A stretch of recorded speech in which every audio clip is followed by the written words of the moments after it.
National Weather Service in Raleigh. It's Nick Petro with your 11:30 a.m. briefing here on this Monday, September 16th, 2024. This is our fourth briefing for this low pressure system, and what's changed since our last emailed slides is that we've issued a wind advisory for parts of central North Carolina. We'll get to that in just a minute. Normally we do a weekly briefing on Monday at 11:30, and we'll talk briefly about the extended part of the forecast, but we're going to focus mostly on this low pressure system here, giving us all today's rain and breezy winds and tornado threats. So with that, let's jump right to, I'm going to do things slightly different here. I'm going to show a series of web pages here and some other visuals here. And this is current radar. You could see the darker green shades moving across I-95 and headed towards the Triangle region and in the southern Piedmont of North Carolina. There's been a persistent band of heavy rain flowing across the Cape Fear coastal region, the Wilmington region, and there's been some tremendous rainfall amounts down in that area. You also notice a couple of these discrete little cells coming ashore, and we're going to be keeping our close eyes on that to see if any of those show any signs of rotation. So as you can see, things are underway, and here we go. This is the event we've been talking about for the last couple of days. So real quickly, I just wanted to show, here's a visible satellite imagery, and the red lines overlaid is the upper level weather drivers. And you can see quite a bit of westerly flow here. And of course, you know, I can't help myself, and I love to show these, do these graphics here, but there's a lot of westerly wind here. And the two things that's doing is shearing this apart. So you can see clouds are kind of blowing off in different directions and north and all these different directions here. That is indicative of a lot of this wind shear. So in dry air, you can see pockets of dry air. And so, you know, this is very, very typical of a low pressure system that's, you know, largely dominated by upper level features rather than a pure tropical system that builds from warmth over water from the bottom up. So anyway, it's not unusual if you have an upper low here for most of the weather to be occurring in this general region of the system. That's fairly typical of a cooler season type of event. So just real quickly, we can put this into a quick loop. Looks like the center of the actual surface low is still off of Myrtle Beach, but there is a mesovortice here spinning right over the coastal Cape Fear region, and that's what's presenting all of the rain.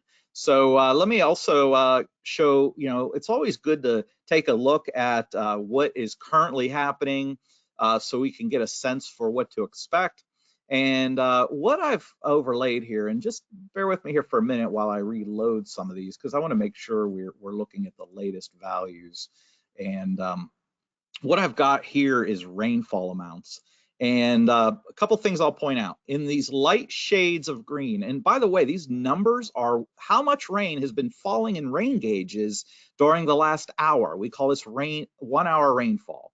So see these light shades of green that I just circled? Look at the values underneath of them. So we're talking less than 1/10 of an inch of rain where you see these lighter shades of green. And then where you see these yellow and darker green shades of green, like I'm circling here, you can see the higher values. Here's a 0.28, a 0.34, a 1/2 inch there, a 1/4 inch there, you know, 2/10 in the Sandhills region. So basically what we're seeing here is these darker shades, and I'll just do a broad circle here, will probably be capable of producing up to a 1/4 inch of rain. Okay, so a 1/4 inch of rain. Now, if these, well, you might be thinking, well, what's a 1/4 inch in an hour, right? Well, if this persists for 4, 5, 6 hours, you're talking multiple inches of rain. Because remember, that's just for 1 hour, but it adds up over time. Okay, so you know, don't be misled by the fact that we're seeing only 1/4 inch rainfall amounts, right? Because if this, like I said, persists for multiple hours, then you end up with accumulating multiple inches of rain. But look down here near the coastal areas where you see these reds and oranges. We're talking 1+ inch, look, there's a 2 inch in the last hour. There's a 4.61 inches of rain in the last hour.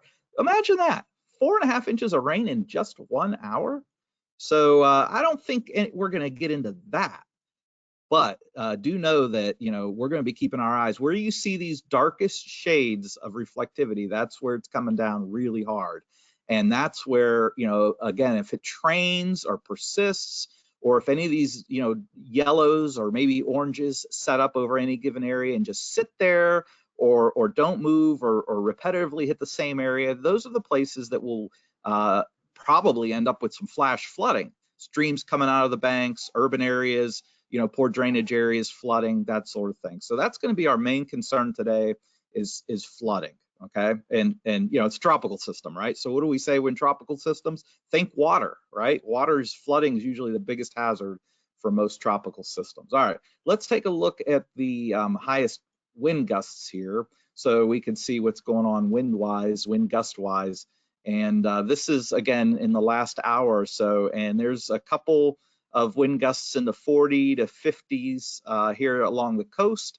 There's a 31 mile per hour gust near Lumberton. There's a 30 mile per hour gust in southern Wayne. There's a 25 in near Fayetteville. And so you could see that's the character of the wind so far. But as the center of the low tracks northwest, then there's a pretty good chance that we're going to see as these bands that are sort of orange and red shaded move over parts of the southern coastal plain and southern Piedmont. We could probably see some of these 40 plus mile per hour wind gusts evolving over central North Carolina, particularly the southern half of central North Carolina during the afternoon and evening hours. Okay, and then finally, as I mentioned on the radar, we're watching these little spinning. Oh, look, there's just in the last minute, there's a tornado warning here for Onslow County that was just issued. Here looks like another tornado warning for parts of the immediate coastal areas for Brunswick and County there. So you could see these little rotating cells indeed are suggesting, maybe some brief tornado touchdowns. And that's the thing we're concerned about as, again, these bands you see here move westward towards the I-95 corridor. We're concerned that this tornado threat will develop later this afternoon, into this evening, maybe even into the early overnight hours, the tornado threat. Okay, so we pretty much have all the hazards on the table here. We have flash flooding, we have wind gusts in the mid 40s, particularly across the southern portions of central North Carolina, the southern I-95 corridor, and the tornado threat, all of which is this afternoon, this evening, into the early overnight hours. Okay, so that's what we've got going on right now. Here's a quick look. This is the 11 o'clock advisory from the Hurricane Center, and it's still a potential tropical cyclone. And keeping in mind, sorry about the phone ringing there in the background, this is a potential tropical cyclone, and that doesn't mean it's designated a tropical cyclone yet. But the idea here is we're trying to get the word out, the Hurricane Center, with the potential tropical cyclone, that that it could at any moment, if it begins to take on more pure tropical conditions, could flip over to a tropical system. The bottom line is naming aside, we're still going to have the same hazards as what I just outlined just a moment ago. Okay, so let's just see how this evolves in the next couple of days. Here is basically current conditions. Here's this evening, and we're basically looking at the low pressure area and tracking that. The green represents where we expect the rain. The light rain's in the light green. The dark green represents heavier rain. This is overnight tonight, and then by Tuesday morning, you can see we're still in the rain. The heaviest rain will probably move up towards the Virginia border, and then is during the morning hours tomorrow. During the evening hours, still some lingering light rain over central North Carolina by tomorrow evening.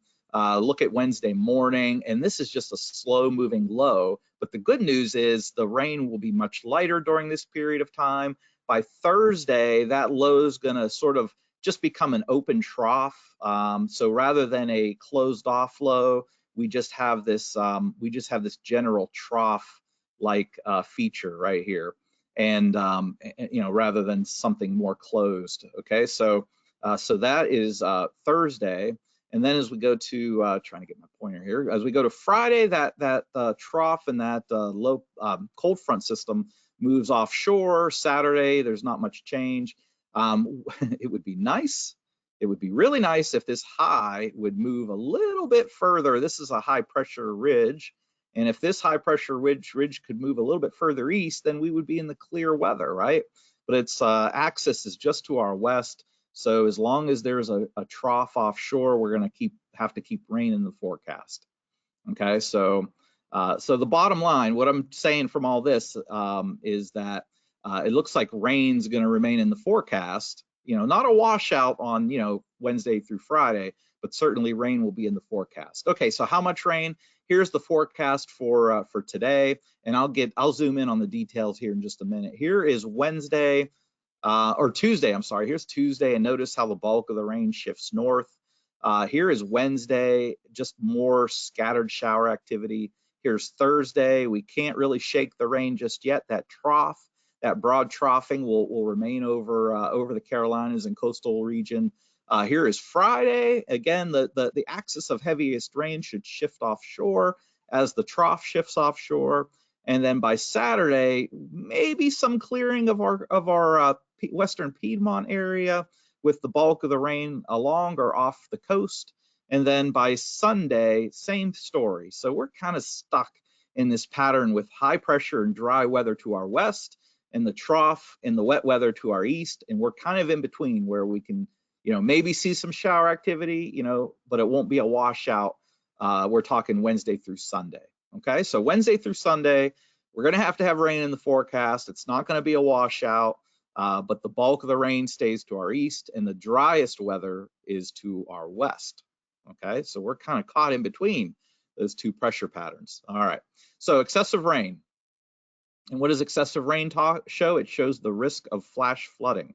So we have a slight across pretty much the entire state. Look at the moderate is sneaking up into the southern I-95 corridor. So for central North Carolina, basically places across the southern I-95 corridor and in the Sandhills will probably see that heaviest rain and greatest risk for flash flooding. So, you know, particularly, you know, urban areas in Fayetteville will need to be very cognizant of this flash flood threat, and points further west, maybe back towards, you know, Rockingham area, Richmond County, and so forth. So, so anyway, that's our excessive rain outlook. Again, here's tomorrow. The excessive rain forecast shifts further north. That is the flash flood potential shifting further north. By Wednesday, looks like no flash flood potential for us Wednesday, Thursday, and Friday. All right. All right, what about the severe thunderstorm potential, not severe thunderstorm, the tornado potential with this event? And I want to point out that as we go towards the eastern part of the state, that's where the greatest risk for tornadoes will be. Again, as I overlay the interstates, you can see there's I-95, and it looks like the greatest risk for tornadoes will be in this green and yellow area. So we're talking mainly along and east of I-95 will have the greatest risk for tornadoes with today's weather event. Here is Tuesday. The light green just means general thunder, not really much of a severe weather threat. Here is Wednesday. Again, same story, just some general thunder, nothing really well organized. And then as we get into days 4, 5, 6, 7, and 8, not really anything really well organized to point out. All right, so let's go to river flooding. Okay, and of course you're probably thinking, well, we're getting all this rain, there's got to be some impacts to the rivers, right? Well, that's true if we only get 2 to 4 inches of rain, but if we get more than, say, 4 inches of rain, and I'll show you in a minute why, then we'll start to maybe increase the risk for river flooding. But right now, as it stands, the two places that jump out at me right now is the Rocky River at Norwood. It is forecast to get really close to minor flood stage. So we'll keep our eyes on that. That looks like of all of our gauged locations in central North Carolina, that is the one location that looks like it has the greatest chance for river flooding at the moment. What are some of our other typical hot spots? You know, the Neuse River, for instance. Right now, it's forecast to stay below action stage or flood stage, but I wouldn't I wouldn't let your guard down, okay? And of course, where we're seeing the 6, 7, 8, 10 inches of rain that's already fallen near the coast, that's where we see the greater risk for river flooding, okay? So now, I wouldn't give up on the risk for river flooding just yet. And why? Because if we get a little more than what's forecasted, then we could still end up with some river flooding.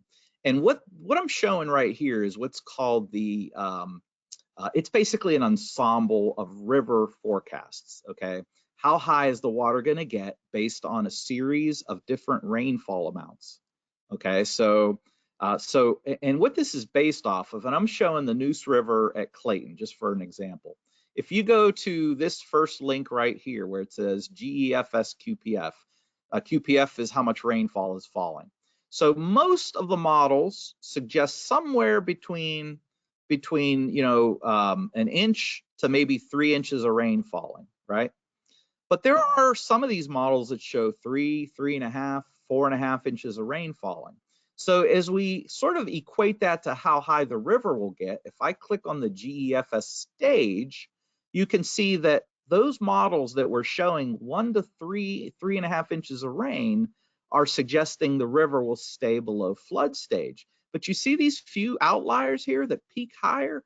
Those are those rainfall amounts. Remember, here was the rainfall amounts. Those were the rainfall amounts that were, 3.5 to as much as 5 inches of rain.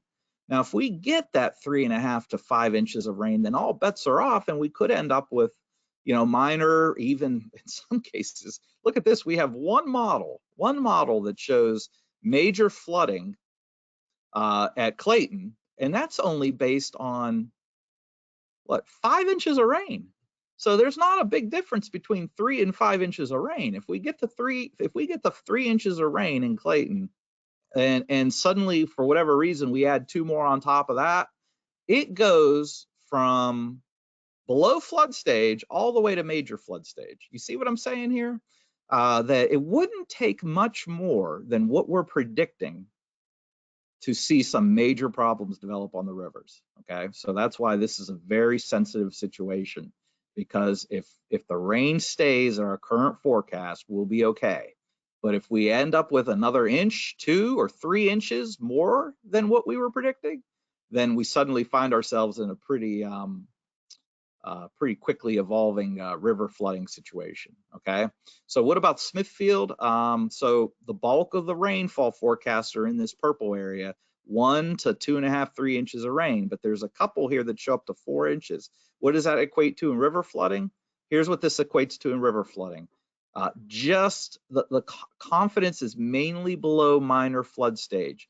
But again, if we get that extra inch or 2, it could be anywhere from moderate to maybe even major flood, okay? I don't mean to scare anybody. I'm just saying we need to really pay close attention, because every extra inch of rain that falls on top of what our forecast is increases the risk for river flooding on the Neuse River, okay?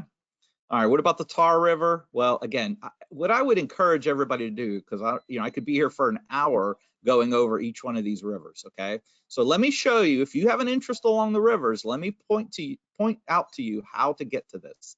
Start at weather.gov. Remember, that's easy to remember. If it's weather you love, it's weather.gov. Click on Central North Carolina. Go down here to Rivers and Lakes and click on this MMEFS, okay? And then that'll take you to the web page I'm on right here. All right, and you could pick your river of interest, and then you could look at these stages for how high the rivers might get. You can even look at the rainfall that I was just showing you. So again, one more time, weather.gov, click on Central North Carolina, click on mouse over Rivers and Lakes, and click on this local MMEFS, okay? And that'll get you to where what I was just showing you. All right, that's the river situation. All right, what else? All right, so let's just take a look at some of these rainfall and max wind gusts. And this is an easy web page to get to as well. If you want to take a look at this after the fact, after we hang up here, again, if it's weather you love, it's weather.gov.